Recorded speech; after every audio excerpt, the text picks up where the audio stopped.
Welcome to Toffee TV. It is the Everton News Daily. Allan has left the club. He has signed for Al Wada in the UAE League.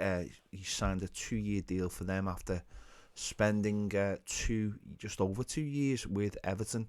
Carlo Ancelotti brought him in from Napoli. Done quite well in his first year.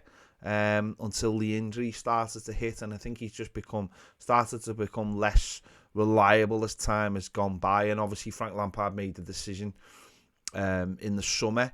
He had a operation towards the end of last season, well, just after the end of last season.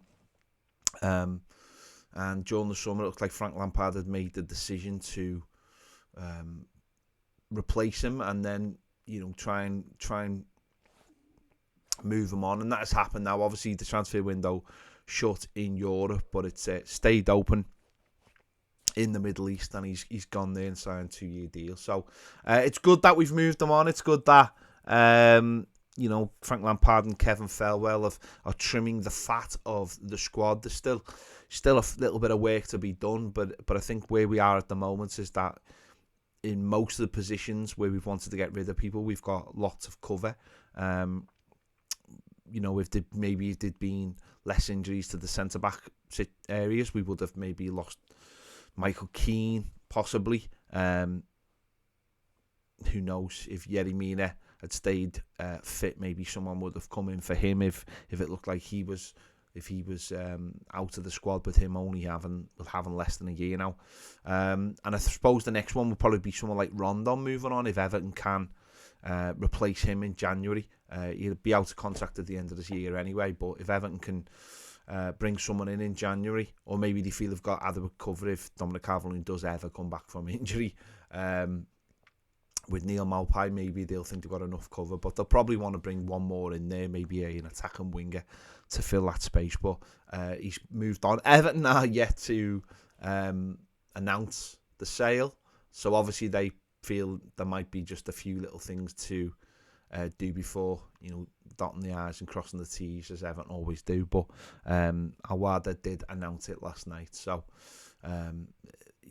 one less player to worry about, some more wages back, and hopefully that means we can go again in January and bring some players in. Nathan Patterson is set to have a scan tomorrow on his knee and ankle injury that he picked up. Well, I say injury, not quite sure what it is at the moment, but he's set to have a scan ahead of finding out what is actually the issue. He went off injured last Tuesday, limped off the pitch, and then was stretchered off for Scotland. Paul Joyce has reported today that the initial damage seems to be 4 to 6 weeks.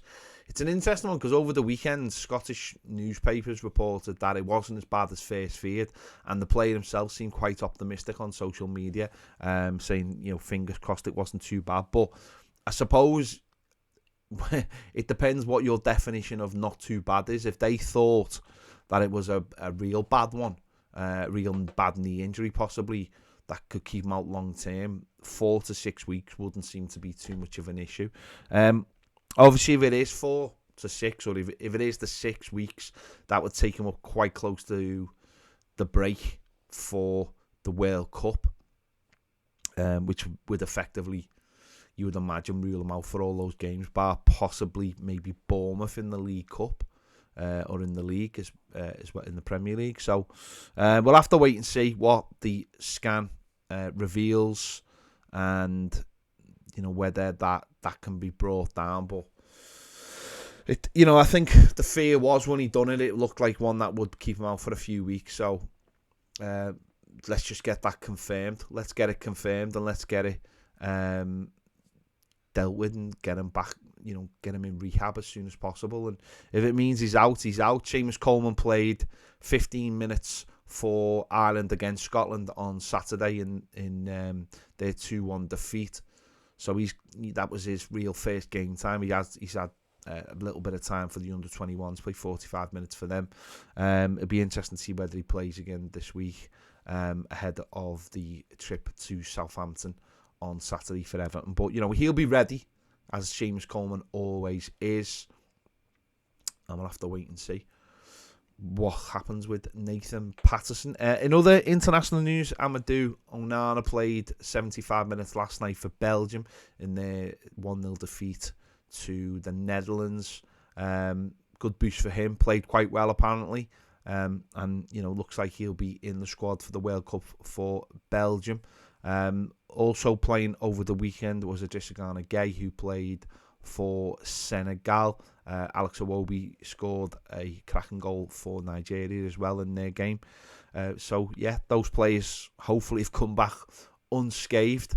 Conor Cody's on the bench for England tonight in their Nations League game against Germany. A bit of a dead rubber considering they've already been relegated from their group. So, that's the international side of things. Hopefully all those players come back fit. That's the main hope, isn't it? Last night saw Everton women travel to Anfield to play Liverpool women, and they got a resounding 3-0 victory thanks to goals from Finnegan, Park and Benazin. 3,000 Evertonians were in the away end to watch it, and if you've seen any of the videos and social media clips, they were absolutely delighted. It's a fantastic win for them. First win of the season, and their second game, they got beat in the first game, West Ham away, after their first game was called off due to the death of Queen Elizabeth II.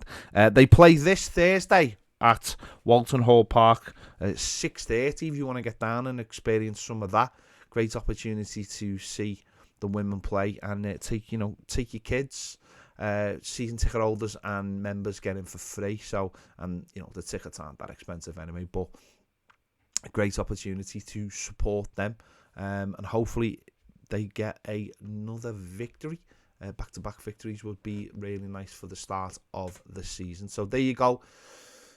That's all the latest Everton news. Hopefully we get some positive news on Nathan Patterson tomorrow. We'll have to wait and see on that one, but there you go. Don't forget, give this video a like, subscribe if you haven't already. If you want more great videos, join us over on Toffee TV Premier. The link is in the description, and the QR code will be on the screen in a moment. See you later.